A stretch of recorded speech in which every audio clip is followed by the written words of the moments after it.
l'impression d'avoir arrêté quelque chose, comment retrouver tes priorités?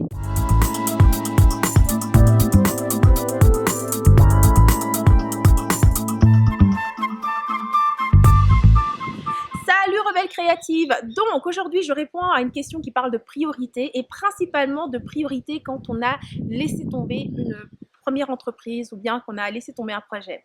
Comme tu sais, je l'ai parfois déjà raconté, c'est que cette entreprise avec Rebelle Créative n'est pas ma toute première entreprise. J'ai d'abord eu une entreprise en décoration d'intérieur que j'avais choisi en fait d'arrêter toute seule. Et ce qui est intéressant, c'est qu'une Rebelle Créative a vécu exactement la même situation et je pense qu'il y en a bien d'autres qui vivent la même situation. Et donc elle me posait une question par rapport à ça. Et donc je vais te partager aujourd'hui exactement comment est-ce que, après avoir arrêté cette entreprise, comment dire, je ne suis pas plongée dans cette impression d'avoir raté ma vie, d'avoir raté mon projet et comment je suis revenue à mes priorités. Et donc avant de rentrer là-dedans, je vais d'abord te lire la question parce que je trouve que c'est intéressant pour poser un petit peu le cadre et ensuite on va rentrer dans les différents points et les solutions que j'ai à te présenter, à te partager. Alors, voici ce qu'elle dit.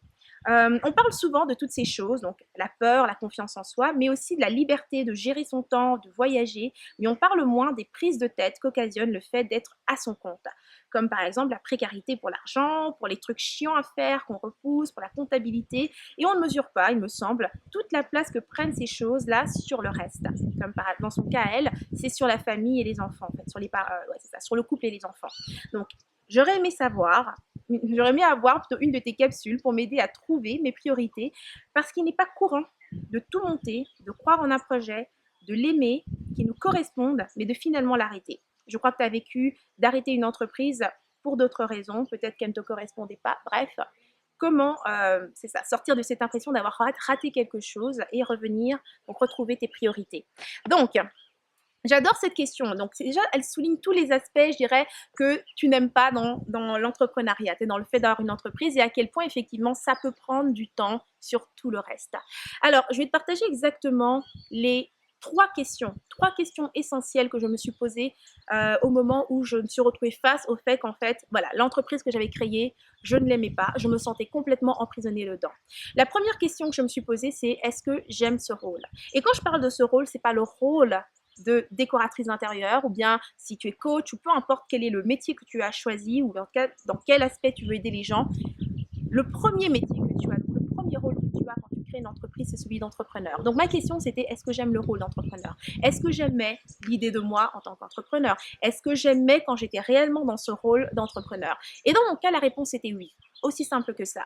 Donc, ce serait vraiment la première question à te poser. C'est as-tu aimé ou aimes-tu le fait d'être entrepreneur? Quand on parle de toi ou bien quand tu te vois ou bien quand tu te projettes, est-ce que tu te vois en tant qu'entrepreneur? Si la réponse est oui, alors en ce cas, la deuxième question c'est, eh bien, que faire? Que dois-tu faire en fait différemment pour être en mesure de vivre cela? C'est parce qu'il faut comprendre une chose. Quand tu parles de tous ces sujets dont on ne parle pas beaucoup, la précarité niveau d'argent et puis la comptabilité, les choses chiantes qu'on n'a pas envie de faire, la seule chose que j'ai à te dire par rapport à ça, c'est que personne ne t'impose de les faire. Okay? En tant qu'entrepreneur, tu as la plus grande liberté, c'est de choisir qu'est-ce que tu veux faire et ce que tu ne veux pas faire. Et crois-moi, quand je dis ça, je pèse mes mots. J'ai créé mon entreprise à partir de rien, 100% autofinancé, je n'avais pas plus de revenus, je n'avais pas plus de connaissances. Et j'ai malgré tout décidé, au moment où j'ai arrêté cette entreprise en décoration d'intérieur, qu'il y a des choses que je ne ferai plus, comme faire du réseautage, prospecter, vendre, toutes ces choses qu'on disait essentielles pour un entrepreneur que je n'aimais pas faire. J'ai dit, tu sais quoi, je ne les ferai plus. Et pour arriver en fait à ce genre de décision, j'ai simplement fait un tableau en fait avec 3 colonnes. Une colonne, ce que j'aime faire, une colonne, ce que je ne veux plus faire, et une colonne, ce que je ferai, mais à certaines conditions. Point à la ligne. Et là, tu oublies complètement, est-ce que c'est acceptable? Est-ce que ça va te permettre de vivre? Est-ce que ça va te permettre de réussir? Tu te concentres simplement sur ça. Qu'est-ce que tu aimes? Okay? Qu'est-ce que tu n'aimes pas? Et qu'est-ce que tu ferais seulement à certaines conditions? Et finalement, ça t'amène à la troisième question. Donc, la troisième question que je me suis posée, c'est comment arriver à vivre cela? Donc, comment être entrepreneur sans sacrifier ce qui compte vraiment pour moi? Ok? Dans mon cas, ce qui comptait vraiment pour moi, c'était mon intégrité. J'avais vraiment la sensation, quand je faisais toutes ces choses que je n'aimais pas faire, mais que je faisais parce que c'était ce que j'étais censée faire, que je me perdais là-dedans. Je perdais mon intégrité. Je perdais toute cette innocence qui était finalement, voilà, qui me représente, dans laquelle moi, je me sens bien. Je perdais cette intégrité et du même coup, je perdais ma paix d'esprit. Pour moi, la paix d'esprit, il n'y a rien qui soit supérieur à ça, c'est la seule raison de vivre. Tu enlèves la paix d'esprit, ben enlève la vie, ça ne sert à rien. Bref, donc ça, c'est ma perception. Dans ton cas, c'est quoi? C'est le couple, les enfants. Alors, comment peux-tu être entrepreneur sans sacrifier ce qui compte pour toi? Je veux dire, des femmes qui ont des enfants et qui sont en couple, il y en a plein. J'ai une de mes amies avec qui je discute toutes les semaines ou toutes les 2 semaines et on parle de cela. Elle a des enfants et elle s'en sort très bien en tant qu'entrepreneur. Elle a choisi de travailler pratiquement à temps partiel. Ça ne veut pas dire qu'elle gagne un revenu à temps partiel.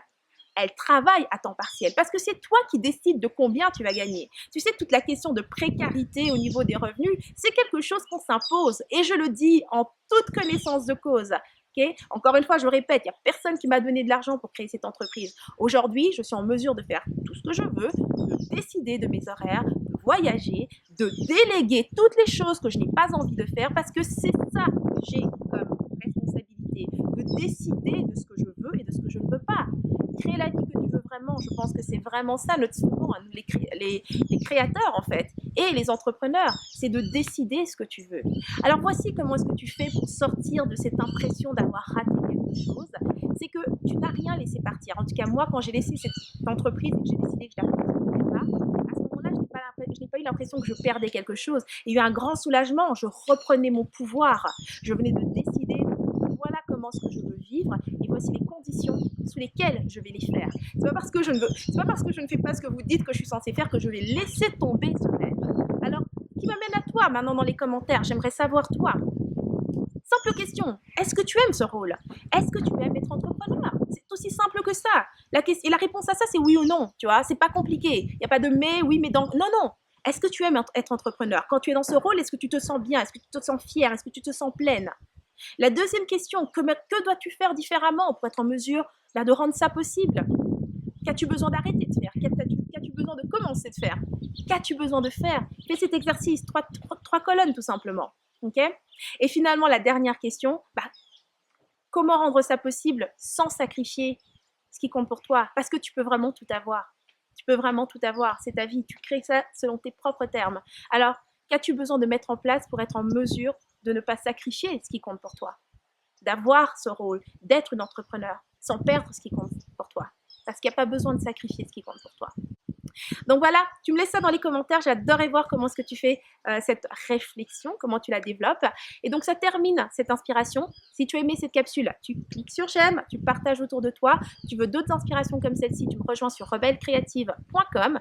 Tu t'inscris et tu recevras mes prochaines inspirations directement de mon cœur vers ton mail. Donc c'était Henriette Ndaka, je te dis à la semaine prochaine et d'ici là, agis comme rebelle créative. Tu vis à fond, sans culpabiliser, sans complexe et sans stress. Mouah.